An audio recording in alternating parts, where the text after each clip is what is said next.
আপনি এ ব্যাপারে খুব সাবধান থাকেন।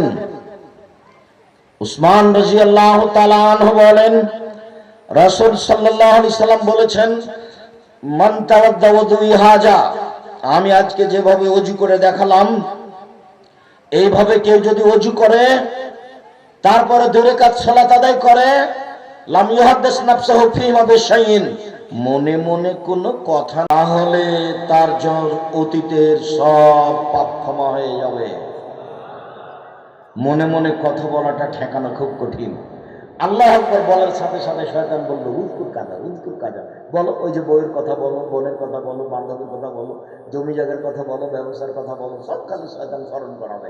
দেখবেন যেটা ভুলে গেছিলেন সেটাও আপনি মনে পড়ে গেছে।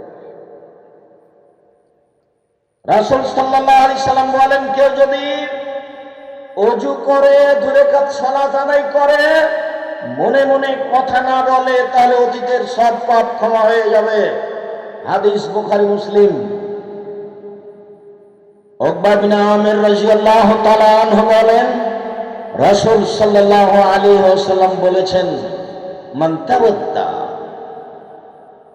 ফাসানা মা মিন মুসলিমিন ইয়াতাওয়াদ্দা, যে কোনো মুসলিম পুরুষ নারী ওযু করলো, ফাইজুর ওযুহু, সুন্দর করে ওযু করলো সাল্লাল্লাহু রাকাতায়, তারপরে 2 রাকাত সালাত আদায় করলো, লাম মুকবিলান আলাইহিমা বিকলবি ওয়াজহি, মনে প্রাণে ভয় ভীতি নিয়ে, মনোযোগ সহকারে, শান্তি তৃপ্তি সহকারে সুন্দর করে ওযু করে 2 রাকাত সালাত আদায় করলো, ওয়াজাবাত লাহুল জান্নাত, তার জন্য জান্নাত জরুরি, সে জান্নাতে যাবে।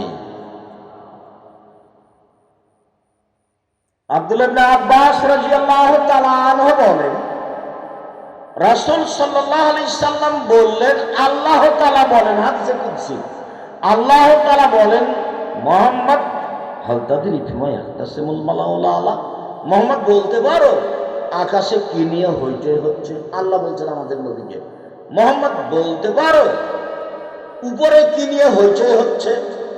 তখন আমাদের নবী বলছেন, না ফিল কাফারা, জি হ্যাঁ আমি বলতে পারি, মানুষের পাপ কিভাবে মিটে যাবে সে নিয়ে উপরে উপরে হইচই হচ্ছে।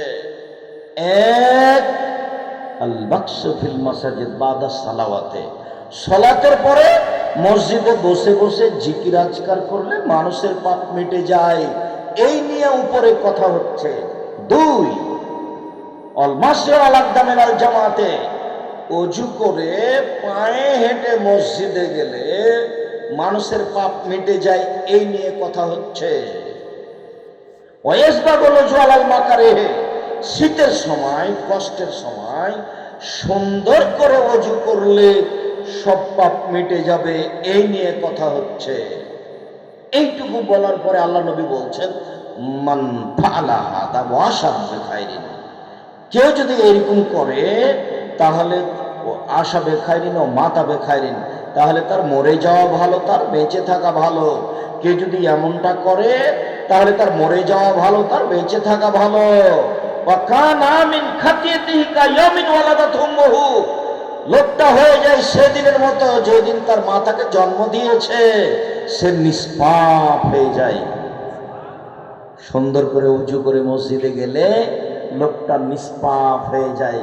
বলছিলাম ওযু করে 2 রাকাত সালাত, এরপরে বলি আপাতত একটা শেষ, এরপরে বলি মসজিদে ঢুকে 2 রাকাত সালাত। কাতাদা রাদিয়াল্লাহু তাআলা আনহু বলেন, একটু এই অংশটাই একটা অংশ ছুটে গেছে বলে আগাচ্ছি। এই বাচ্চা, বুরাইদা রাদিয়াল্লাহু তাআলা আনহু বলেন, আসবাহা রাসূলুল্লাহ সাল্লাল্লাহু আলাইহি ওয়াসাল্লাম ফাদা বেলালান, একদা আল্লাহর নবী ফজরের সালাত আদায় করে বেলালকে ডাকলেন। বেলালকে ডেকে বললেন, বেলাল বেমা সাবাক্তানিল জান্নাহ, বেলাল তুমি আমার আগে জান্নাতে গেলে কিভাবে? মা দেখাল তুই জান্নাতে কাত্তাইলা স্বামী তো খাসখাসাতে নাম, আমি যত বড় আমি জান্নাতে ঢুকি দেখি তুমি আমার আগে আগে জুতা পায়ে দিয়ে হাঁটো। বেলাল ঘটনা কি? বেলাল তুমি একটু বলো তো, তুমি আমার আগে জান্নাতে গেলে কিভাবে, কি কারণে গেলে, কি করে তুমি গেলে, আমার আগে তুমি জান্নাতে কি করে যাও? তখন বেলাল রাদিয়াল্লাহু তাআলা বলছেন, মাহসিনতু কাত্তাইলা সাল্লাতু রাকাতায়, যখন আমি আজান দিয়েছি তখনই আমি 2 রাকাত সালাত আদায় করেছি। 1 2 ওমা আসাবানি হাদাসাত কাতইলা তাআদ্দাত ইনদাহু, যখনই আমার ওযু ভেঙে গেছে তখনই আমি ওযু করেছি এবং জরুরি মনে করেছি আমি 2 রাকাত সালাত আদায় করব। ওযু করেই আমি 2 রাকাত সালাত আদায় করেছি। তখন আল্লাহ রাসূল বললেন, বেহেমা বেলাল, বুঝেছি, আমি এই কারণেই তো তুমি আমার আগে আগে জান্নাতে গেলে। এই 2টা কাজের কারণে তুমি আমার আগে আগে জান্নাতে জুতা পায়ে দিয়ে হাঁটো। 1 আজান দিয়ে তুমি 2 রাকাত সালাত আদায় করো, 2 ওযু করলেই তুমি 2 রাকাত সালাত আদায় করো। এই জন্য তুমি আমার আগে আগে জান্নাতে জুতা পায়ে দিয়ে হাঁটো। ওযু করে 2 রাকাত সালাত, মসজিদে ঢুকে 2 রাকাত সালাত। কাতাদা রাদিয়াল্লাহু তাআলা আনহু বলেন, রাসূল সাল্লাল্লাহু আলাইহি ওয়াসাল্লাম বলেছেন, যে দাখালা আহাদুকুমুল মসজিদা ফালিসাল্লি রাকাতাইন ক্বাবলা ইয়াজলিসা, যখন তোমাদের কোনো ব্যক্তি মসজিদে ঢুকবে তখন সে যেন বসার পূর্বে 2 রাকাত সালাত আদায় করে। এবার একটু ভালোভাবে শুনতে হবে। যারা আপনারা ঢাকায় ব্যবসা বাণিজ্য করেন, থাকেন, খান, শহরের সাথে সম্পৃক্ত, তারা আপনারা জানেন যে বাংলাদেশে নয়, ভারত, বাংলাদেশ, পাকিস্তানের শতকরা 95 জন মুসলমান মসজিদে ঢুকে আগে বসে। মসজিদে ঢুকে আগে কি করে? বসে। এই কাজটা সরাসরি বুখারী মুসলিমের হাদিসের বিপরীত। বসাই নিষেধ।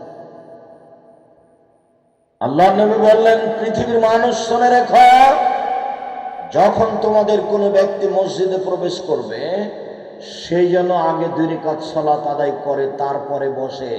2 রাকাত সালাত আদায় না করে বসে না যেন। মসজিদ হচ্ছে আল্লাহর ঘর, এখানে বসলে অনুমতি নিতে হবে। আপনি তো আর গিয়ে বলতে পারবেন না, আসসালামু আলাইকুম, আল্লাহ আপনার কাছে আমি অনুমতি চাচ্ছি আপনার ঘরে বসার জন্য, এটা তো আর আপনি বলতে পারবেন না। তো আল্লাহর কাছে অনুমতি নেবেন কিভাবে? অনুমতির পদ্ধতি হচ্ছে 2 রাকাত সালাত। বুঝা গেল না মনে হয় কথা? মসজিদে বসার অনুমতির পদ্ধতি কি? 2 রাকাত সালাত। জাবের রাদিয়াল্লাহু তাআলা আনহু বলেন,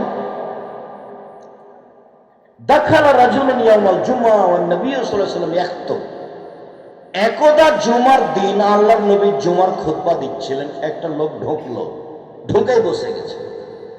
আল্লাহ রাসূল বললেন, আসলাইতা, তুমি সালাত আদায় করেছো? তাআলা আল্লাহ। লোকটি বলল, জি না, আমি সালাত আদায় করিনি।